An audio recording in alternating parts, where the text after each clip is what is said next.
How frustrating is it when you've got a massive pile full of whips that need completing yesterday, but you can't find the motivation to pick up that crochet hook? Today I'm going to be sharing with you 10 ways that I use to get my crojo back when I've lost it. Way number 1. So you're working on a massive blanket right now and you've completely lost the motivation to keep going. You can't see the end, it seems a million miles away. Swap your project. Swap that blanket for a pair of socks. Swap it for something like a hat that you can do in an hour. Swap it for anything that actually takes your fancy and use it as a palette cleanser before you go, you know what, let's do a few more rows of that blanket. Way number 2, join a crochet along. Now, loads of designers do crochet alongs. I've done a few myself, and the sense of community that you get is so motivating. The steps of the pattern usually come out over time. People post pictures to inspire each other, and that kind of incentivizes you to want to keep up, to want to post your pictures, to share with everybody. Use that community motivation to get you going again. Way number 3, and this is one of my favorites. Use this as the perfect excuse to enable yourself and go pattern shopping. Whether you like Ravelry, Etsy, Love Crafts, particular designers, they have their own pattern shops. Go wherever your go-to is. Search Pinterest. Just search for something that sparks joy.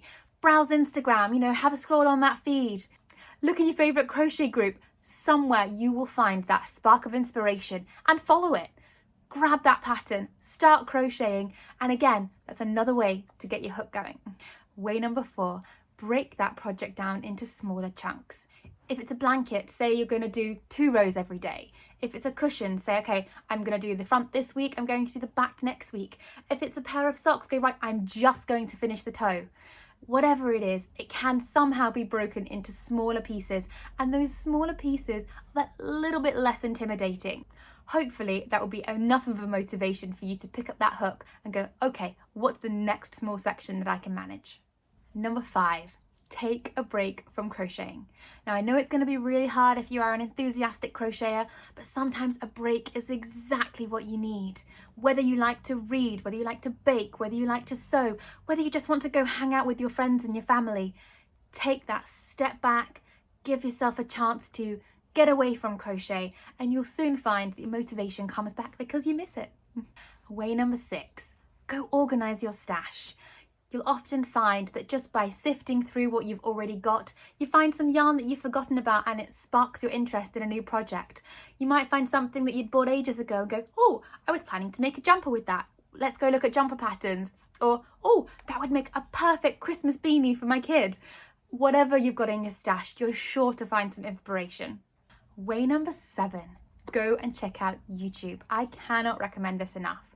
Whether you want to go and watch crochet vlogs, whether you want to watch tutorials, whether you want to go and search for new patterns on there is so much content on there to inspire you and encourage you to try a new technique, to try a type of pattern that you've never done before, to use some crochet hacks to make your work look even better. One way or another, you will find somebody out there who's been in a similar position to you and found their crojo again, somebody who's doing a project that you think, oh my gosh, I must make that. Keep looking, keep hunting, and you will find that video that gets you going again.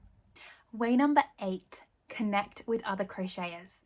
Whether that's browsing and engaging with your favorite Facebook group, whether that's joining a local crafting group, whether that's an online crafting group, whatever way you engage with crochet, do it with other people and you will find that you help to motivate each other. If you're stuck, they might go, here, I've got this pattern, why don't you give it a go? Or here, I've got this yarn, I don't know what to do with it. What do you think? Maybe by helping someone else or encouraging someone else, you'll find that you get your crojo back yourself. Maybe you'll find that somebody else that you come across inspires you. A community is an amazing thing to have. You should want to be part of it, to nurture it, to engage with it, because as much as you put in, it will give back to you. Way number 9, create your own crafting space. Whether that's a corner of a little room that you work in, whether that's a spare room in your house that you want to convert, whether it's completely redoing a space, whether it's just buying something to jazz it up a little bit to get you going again. If you revamp your crafting space, you might find that it's just what you needed to get you going. I mean, personally, I think a cozy blanket on the corner of the sofa is my favourite place to crochet, but wherever in the house works for you. Or even leave the house if that's your favourite place to crochet. Get outside, crochet with someone else. They say that a change is as good as a rest. Number 10, my last tip. Find a way to reward yourself for your progress. Whether that's if I complete 10 rows, I get to buy a new ball of yarn. Whether that's I finish this project that is this close to the end but I've stalled on and I get to have a big bar of chocolate. Whatever motivates you to keep going, play on it. Why not reward yourself with something? You deserve it. Well, I hope that you found my 10 top tips helpful. However, what I'm far more interested in is how do you overcome your crojo? Do you tend to use one of the techniques that I've told you about today, or do you have another way to get your crojo back? Comment below and let us all know. We need your help to get going. Don't forget to like and subscribe if you have found this video helpful, and until next time, happy crocheting!